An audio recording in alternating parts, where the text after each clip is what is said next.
Violence, bro. That's all I can say. A beautiful picture of violence. I'm gonna be an artist. I'm gonna paint the canvas with his blood. Download the AllStar app. Make your picks for UFC fights, challenge your friends, level up and win prizes. Link in description. Get it now. Let's kick it off with this, man. The support from the Korean fan base. I've been seeing on your stories like some support, man. How is it? How good is that? It feels good, man. I always love the Korean support. It's definitely a demographic I need to tap into a little bit more. I think the bigger I get, the more love I'll get. For sure, man. It's great. Yeah. It's great. It's growing, and it's good to see, man. And this whole Bellator PFL merger thing is over now. Last year was pretty crazy, right? All the rumors flying around, uncertainty, especially with you, because there's no weight class. What I mean, in PFL for you. What was that, man? Did you ever think like, man, I'm not going to be fighting? I might be fighting for a different promotion next year, if that, in 2023. Did you ever think that? Yeah, I did. I wasn't really sure what was going to happen. Everything was kind of up in the air. So when they got acquired, I was a little bit unsure of what the next step was going to be. But eventually, they came together with a plan and they kind of presented it and it all kind of made sense. And the cool thing is I'm on the first collaborative card and it's really exciting. And I'm glad I'm fighting in February. It's going to be, it's going to raise the odds of me fighting at least like 2 to 3 times this year. So that's a good thing and it's a good start. Yeah, and also the card is in Saudi Arabia. It seems like all the major events are starting to shift over to that area of the world, man. How do you feel about Saudi Arabia and them kind of taking over the sports world? Hey man, money talks. If they can shell out the cash to make that type of stuff happen, I'm down for it. I heard that they're the ones that started Live Golf, and I think they're actually trying to get Live and PGA to merge, so that's big. And I mean, this is just another step in that direction when it comes to like sports being brought over there. And I mean, it's just more opportunity, more money, and I don't see anything wrong with it. I think it's a pretty good thing. Oh, definitely, man. Those two words right there, Yeah, opportunity and money. That's what exactly, you want. exactly. All right, so what exactly happened with the Derek Brunson matchup, man? Because I think that's what everybody wanted to see on this pay-per-view. Yeah, I wanted to see it too. I don't think he wanted to fight on it. I don't think he wanted to fight that soon. He probably got paid pretty well. He probably wants to take some time off. He's a bit older of a guy. He doesn't need to fight as often. He's kind of at the end of his career, so I don't think he's really chasing anything. Or maybe he's trying to save it up for the tournament. So that was kind of off the table early. I didn't really have a response from it. But then I remember throwing out like, hey, another option we could do like PFL versus Bellator would be Impa because Impa was originally, an 85er. And I mean, I'm pretty sure he fought welterweight at one point. But I knew that Nemkov wasn't fighting 205 anymore. He was going to leave the division and he was the champion. So that would leave no champion at 205. So I was like, okay, well, the next best matchup that we could create would be me and Impa at 185 or 205. I would have fought up either way. But I kind of like how it's at 185. It's more of a natural weight class. I like having to be regimented and strict on my diet, and I like the way I look. I like the way I feel when I'm cutting down to 85. So I'm glad that we're doing it at middleweight. But that sounds good too. I mean, the belt is vacant. You go up, you could go for double champ status. I mean, that's a good option, right? Yeah, I mean, I think they were thinking about doing that if I didn't get on this card. They were probably gonna, offer me either to defend my middleweight title against Jeffrey, or maybe if he's not ready to fight, which I think he is ready to fight. So that would probably have been the next logical step if I didn't fight in Saudi. Would have been to defend my belt in Ireland. But I mean, they just did the card with Corey Anderson and what's the other guy's name? I'm blanking right now. He's fighting Corey Carl Anderson. Moore. Carl Moore, that's right. They're fighting for the light heavyweight belt, and I mean I think that's a great matchup, and I'm excited to see it.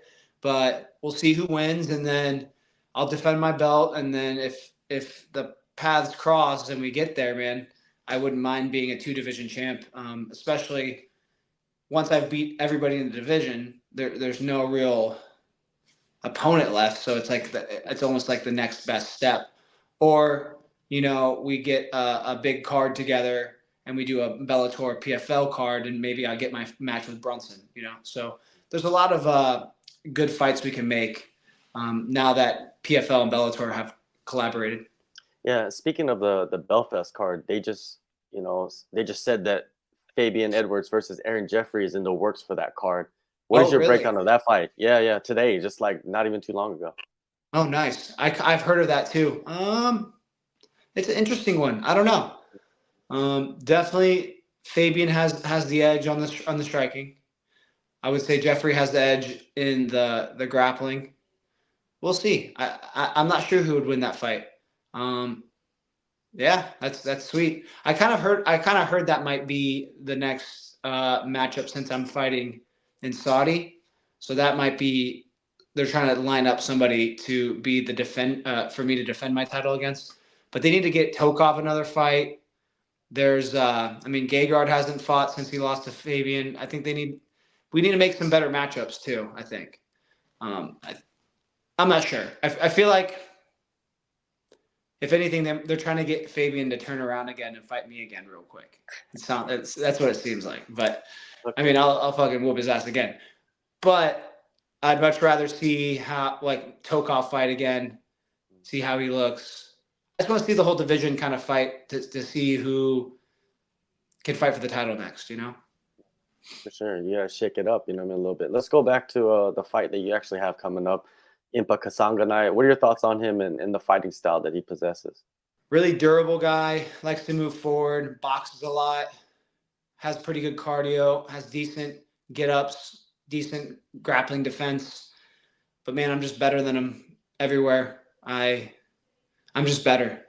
And I can't wait to show it February 24th and go out there and really put on a clinic. What do you think of his strength of schedule in the last year or so? I don't think it's that tough. If you really look at it, the light heavyweight division kind of fell off in PFL because so many people got popped. Then you have injuries, and then it's just like, who can last to the very end? I think his toughest match was Josh Silveira, one of my teammates, and Josh did not fight his fight that night. He was completely off. He wasn't himself.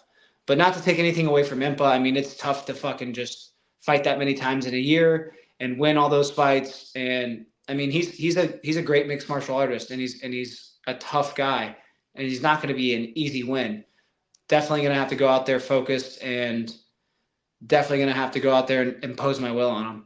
One thing interesting about Impa is that he's been fighting at light heavyweight for the past year plus, right? And now he's going to have to go back down to middleweight to perform at the highest level against one of the best dudes in the world, man. Like that weight gap, that 20 pounds, man. How can it be detrimental? I don't think so. I think since he's not actually he's not like a natural 205. Like, I don't think he really cut weight. So the fact that if his walk around weight, if he was like walking around like 225. Yeah, that might be tough, but I don't think he's walking around that big. So I don't think it's really going to take anything away from him cutting down a little bit. I'm not sure what his walk around weight is, but my walk around weight is around 205, 20 pounds. It's pretty easy. I diet down to about 10 pounds over, and then I just kind of maintain that till fight week, and then I cut that 10 pounds. So I'm not sure what his whole regimen is, but I would assume he's kind of similar to me, because I could fight 205 as well. And I could fight up a weight class and I'd be fine. And in a tournament structure, I would like 205 better because I wouldn't have to cut weight. And I wouldn't have to even be on a diet. So I'm kind of assuming that's kind of what he did when he fought in the 205 weight class for the PFL. For sure. And, your last fight in September, how were you physically after that fight? Besides the cut, man, that cut was pretty big. Besides the cut, man, I was great. I was perfect. No real problems, just a cut that I needed to heal from. And yeah, Basically just went and toured Europe a little bit, enjoyed myself for about 3 weeks after, and then went home and then got back to business, man. Got straight back to sparring. And I've been training since then. So since February, or no, I fought September, October. I got back around like the end of October. So I've been training since November, man. I mean, I took like a week off when I went home for Christmas, but and I bought a new house. So I was kind of like in and out of the gym when I was buying the new house during Thanksgiving time. But other than that, other than those 2 weeks, I've been in the gym constantly, man, sparring, wrestling, getting better. So I'm levels better than what I was in September. And getting your first finish as a champion on foreign soil, how does that boost your confidence? How did that feel though? You know what I mean? Going into enemy territory, so to say. Felt good, man. Felt good to put a guy out in enemy territory for with a title defense behind on the line. Nothing like it, man. Pure adrenaline rush, fucking awesome. We kind of had we were kind of butting heads a little bit. We didn't really like each other, so it was just that much better when I fucking put his lights out, man. And you go from that fight to this fight coming up. What's your vision for this one? Violence, bro. That's all I can say. A beautiful picture of violence. I'm gonna be an artist. I'm gonna paint the canvas with his blood, and I'm just gonna put it on him, man. And I hope I can really showcase like all the new stuff I've been working on, and I think it's gonna be great, man. It's gonna be really exciting, and I think fans are gonna love it. And what was like the focus, of what part of your, skill set did you focus on more before actually getting into a camp? Was there something like that? Before camp, not. I'm just in general trying to get better all the time, even in camp. Like we'll just work on little things here and there, and then like somebody will start doing something well in the gym, and I'll pick their brain on it, and then I'll start trying it, and then if it works for me, I'll continue to work on it, and definitely have found a few tools that over the past few months have been working in sparring and in grappling. And I think I started implementing it in sparring. So that means it's probably ready for fight night. And, I'm just waiting to unveil it to the world. It's just a matter of time. Yeah, and I know that you do a lot of like boxing as well. You know what I mean? And in PFL, they got a few fighters actively boxing. What do you think, man? I think that's something that you could travel down eventually with the promotion, right?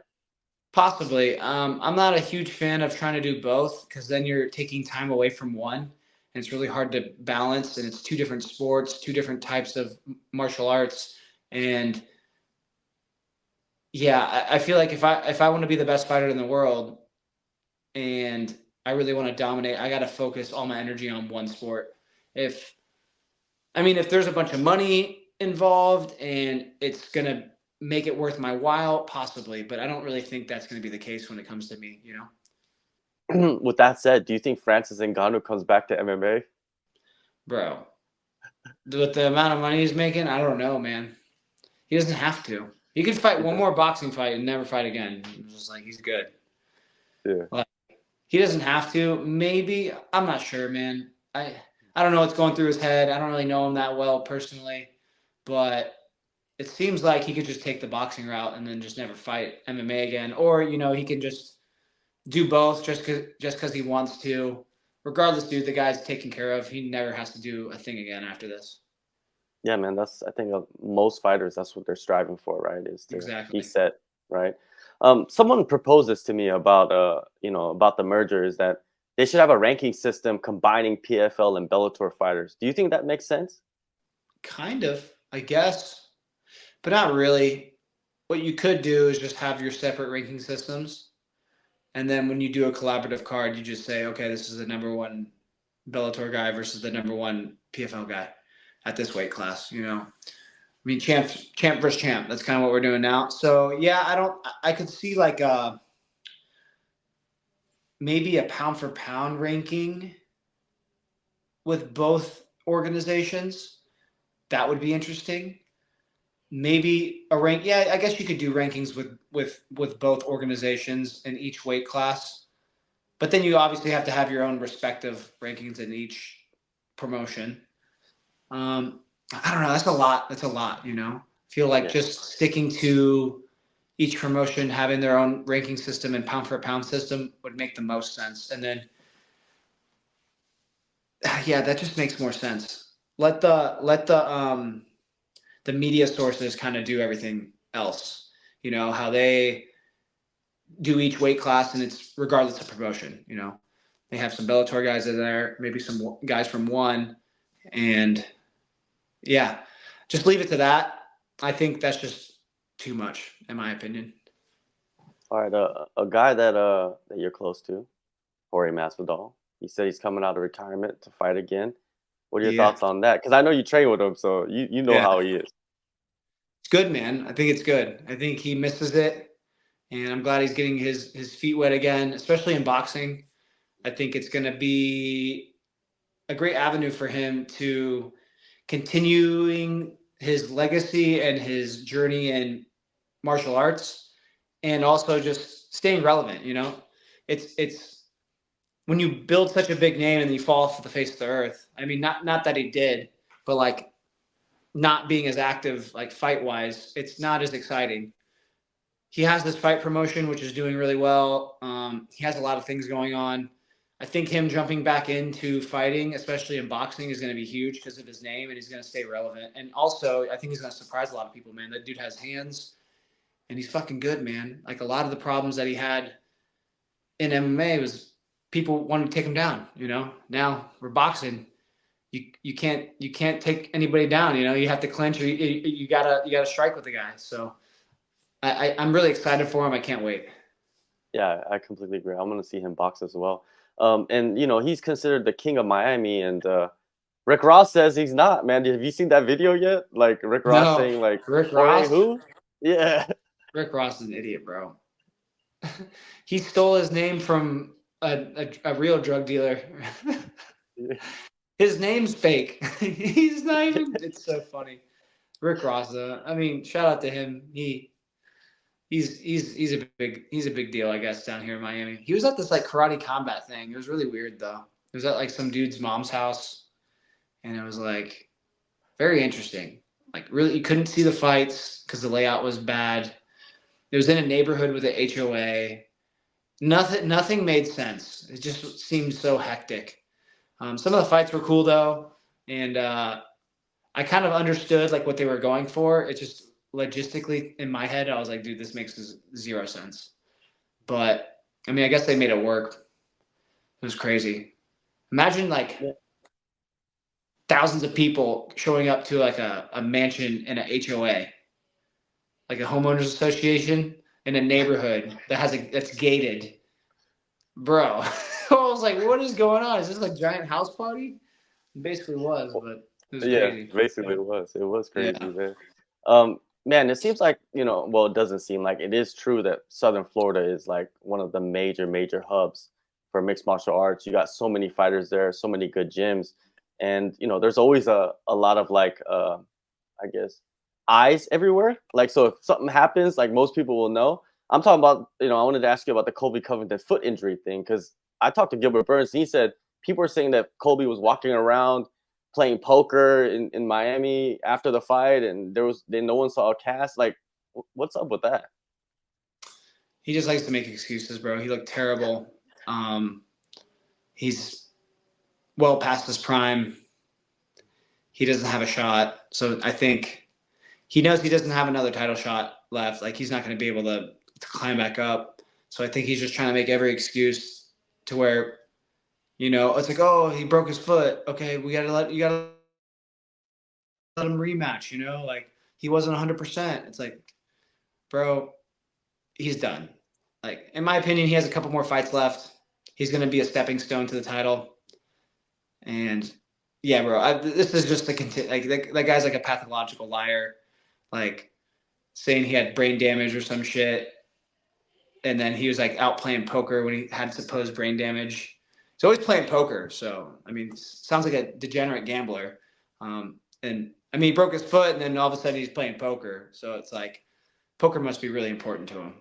I don't know, man. I don't really like the guy. I think he kind of sucks. Yeah. Man, I'm excited to see you back in action, man. This is an interesting concept, this first ever. So it's a historical moment, and you're going over to Saudi Arabia, February 24th. Johnny, always good to catch up, man. Thank you so much, and all the best in the fight coming up, and continue that legendary run, man. Yeah, man. I'm just gonna continue to get better and gonna keep trying to keep this run going, man, until it's all done. Hopefully, I can look back and be proud of what I did.